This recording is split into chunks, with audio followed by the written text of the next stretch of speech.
नमस्कार, स्वागत है आप सभी का। आपके साथ मैं हूं स्वप्निल। आज बात होगी कोरोना की तीसरी लहर को लेकर तैयारियों की। सरकार ने 1 लाख वॉरियर्स की नई फौज बनाई है।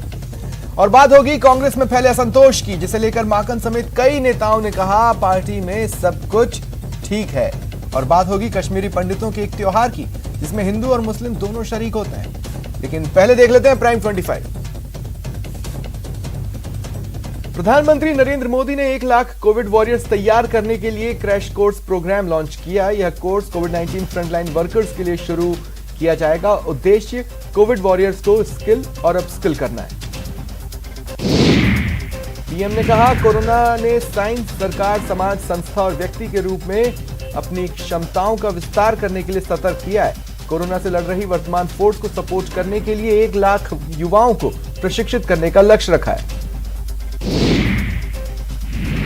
और इधर स्वास्थ्य मंत्रालय के संयुक्त सचिव लव अग्रवाल ने शुक्रवार को कहा हम 3 मई से रिकवरी दर में वृद्धि देख रहे हैं, जो अब 96% है। एक्टिव केसेस में भी गिरावट है। डॉक्टर वीके पॉल ने कहा कि कोरोना वेरिएंट आते रहेंगे और बढ़ते रहेंगे, उसे कंट्रोल करने के फॉर्मूले में कोई बदलाव नहीं आएगा। डॉक्टर्स और हेल्थ वर्कर्स को एपिडेमिक एक्ट के तहत प्रोटेक्शन देने के लिए केंद्र सरकार ने राज्यों को पत्र लिखा। केंद्र ने राज्यों से संशोधित एपिडेमिक एक्ट को तत्काल प्रभाव से लागू करने को कहा।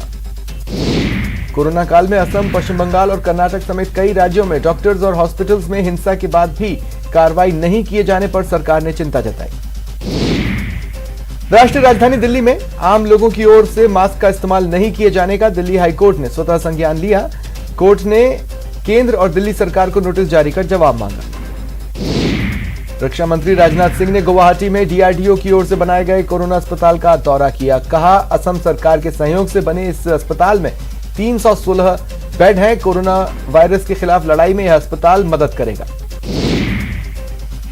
ऑक्सीजन उत्पादन में मरुधरा जल्द आत्मनिर्भर बन जाएगी, ये कहना है चिकित्सा मंत्री डॉक्टर रघु शर्मा का। उन्होंने कहा तीसरी लहर में हालात कैसे भी हो, सरकार सामना करने के लिए व्यापक स्तर पर तैयारी कर रही है। एसएमएस मेडिकल कॉलेज में जीनोम सीक्वेंसिंग शुरू हुई है। जीनोम सीक्वेंसिंग शुरू होने से वायरस के नए स्ट्रेन के बारे में पता लगाने में आसानी होगी।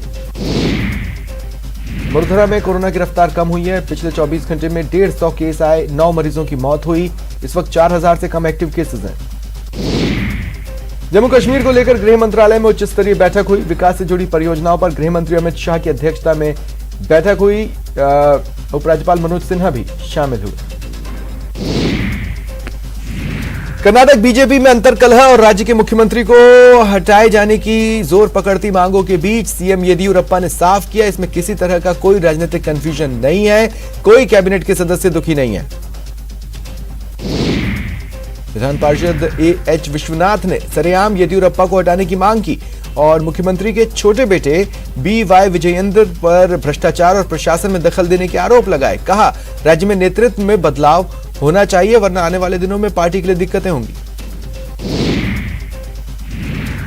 प्रदेश प्रभारी अजय माकन ने बड़ा बयान दिया। कहा प्रदेश कांग्रेस में ऑल इज वेल, पायलट हमारे स्टार हैं।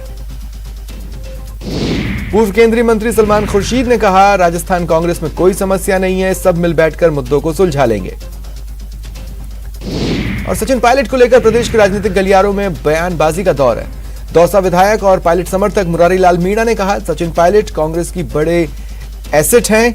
मीणा ने कहा पायलट मजबूत नेता है, पार्टी जानती है उनका एक मजबूत जनाधार है।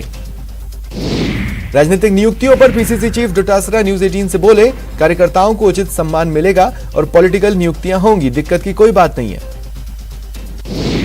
पायलट गुट के विधायक वेद प्रकाश सोलंकी फिर मुखर हुए हैं। उन्होंने SC/ST के बहाने सरकार पर निशाना साधा। कहा सरकार में दलितों का हक मारा जा रहा है। बीजेपी के पोस्टरों से पूर्व सीएम वसुंधरा राजे की फोटो गायब होने पर बीजेपी की अंदरूनी सियासत गर्म है। दौसा में राज्यसभा सांसद किरोड़ी लाल मीणा ने वसुंधरा को लेकर बड़ा बयान दिया। कहा इस बात से भी इनकार नहीं किया जा सकता कि वसुंधरा राजे बड़ी नेता हैं और बड़ा चेहरा हैं। पीएम मोदी पर सीएम अशोक गहलोत के बयान पर उपनेता प्रतिपक्ष राजेंद्र राठौड़ ने पलटवार किया। कहा सीएम का बयान निंदनीय है। कोरोना काल में पीएम ने पूरी तत्परता से अपनी जिम्मेदारियों का निर्वहन किया।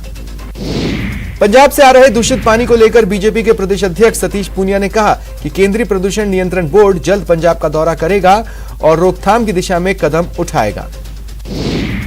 पंजाब से आ रहे दूषित पानी पर सियासत चल रही है। जलदाय मंत्री बीडी कल्ला ने कहा, केंद्रीय मंत्री ने नहरों में दूषित पानी को रोकने के लिए दिल्ली में बैठक तो बुलाई, लेकिन इसमें सिर्फ बीजेपी नेता ही शामिल हुए।